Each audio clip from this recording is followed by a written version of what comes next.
आहे नेवासा तालुक्यातील प्रसिद्ध व्यावसायिक कापड व्यावसायिक राजेंद्र भागवतजी. तरी महाराष्ट्रात खूप प्रसिद्ध म्हणलं तरी चालेल असा एक व्यक्तिमत्व अशोक खरात यांच्यावर आता सध्याला महाराष्ट्र काय संपूर्ण देशामध्ये एक चर्चेचा विषय आहे. त्यांनी अनेकावर अन्याय व अत्याचार केल्याच्या घटना घडल्या आहेत. तरी तसेच नेवासा तालुक्यातील राजेंद्र भागवत यांची सुद्धा फसवणूक झाली आहे. तरी राजेंद्रजी, आपण आपली फसवणूक नेमकं कशा प्रकारे झाली?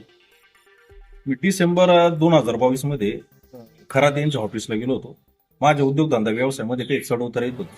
त्या संदर्भात मी खरात यांच्याकडे गेलो होतो. त्यांनी मला वेळ दिला होता. ते दिलेल्या वेळेत मी त्यांच्याकडे गेल्यानंतर मला माझ्या काही अडीअडचणी समस्या होत्या, मी त्यांच्या समोर त्या मांडल्या. त्या मांडल्यानंतर त्यांनी मला काही रत्न सुचवले माझ्या व्यवसायाशी रिलेटेड अडचणीसाठी. ते रत्न मला साधारण 3 रत्न दिले. त्या रत्नांची किंमत 2,62,000 रुपये होती. त्या 2,62,000 रुपयाच्या रत्न त्यांनी मला सोन्याच्या अंगठीमध्ये परिधान करावं म्हणून सुचवलं होतं. त्या माझ्या हातातल्या काही सोन्याच्या अंगठ्या होत्या, मी त्यांना त्या दिल्या होत्या.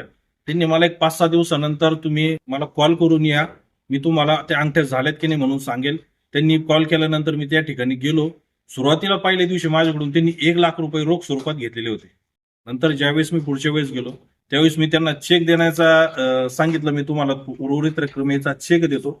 पण त्यांनी आम्ही कुठल्याही प्रकारचं UPI किंवा नेट बँकिंग किंवा चेकच्या स्वरूपात पैसे घेत नसल्याचं सांगितलं. माझ्याकडं माझे व्यवसायाचे काही पैसे होते. माझ्यासोबत माझे मित्र होते, नेवाशा फाट्याचे सचिन राठोड म्हणून होते. मी त्यांच्याकडून काही उसने स्वरूपात पैसे घेऊन त्या ठिकाणी 1,62,000 रुपये मी त्या खरातांना त्या ठिकाणी त्या दिवशी दिलेले होते. एकंदरीत आपल्याला खरातांकडे जाण्याचा मार्ग कोणी सुचविला आणि आपण खरातांना 2022 मध्ये गेले, आज 2026 चालू आहे. 3 वर्षाचा कालावधी, जवळजवळ 3 ते 4 वर्षाचा कालावधी लोटला आणि आपल्याला असं जाणवलं नाही का आपली फसवणूक झाली आहे? आपल्याला त्याबद्दल काय सांगता येईल? आपलं यश अपयश आले का त्यांनी दिलेल्या रत्नांनी? काय आहे की एकंदरीत मी महाराष्ट्रामधल्या काही आमदार असतील, खासदार असतील, मंत्री असतील, उपमुख्यमंत्री असतील, यांचं सारखं ते येणं सुरू त्या खरातांकडे होतं. मी सोशल मीडियाच्या माध्यमातून बऱ्याच वेळेस त्या गोष्टी बघत होतो. त्यामुळे मी त्या गोष्टी बघून मी त्या खरातांकडे जाण्याचं ठरवलेलं होतं.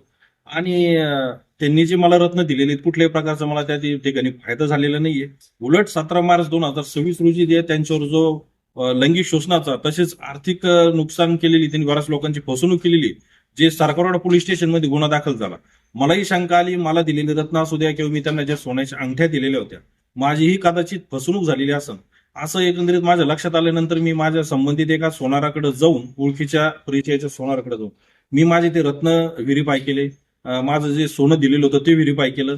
ते रत्नही माझे त्यांनी खोटं दिलेलं आढळून आलं, लक्षात आलं. आणि ज्या सोन्याच्या अंगठ्या दिलेल्या होत्या त्या सुद्धा मला त्यांनी देताना पितळाचे दिलेले आहेत, सोन्याच्या मोलामाकेला दिलेले आहेत. माझी एकंदरीत फसवणूक झालेलं लक्षात आल्यानंतर मी सारकरवाडा पोलीस स्टेशनकडे धाव घेऊन त्याच्यावर कायदेशीर अशी फिर्याद दिलेली आहे. तरी आपल्याला पोलिसांकडून काय अपेक्षा राहील या बाबतीत? त्याच्यावर कठोर कारवाई करावी.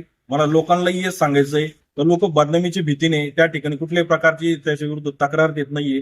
पण कुठल्याही प्रकारची भीती किंवा बदनामीची भीती न बाळगता लोकांनी समोर आलं पाहिजे, जेणेकरून त्याच्यावर काय होईल, जास्तीत जास्त फिर्याद एफआयआर होऊन त्याला कठोर शिक्षा होईल. धन्यवाद.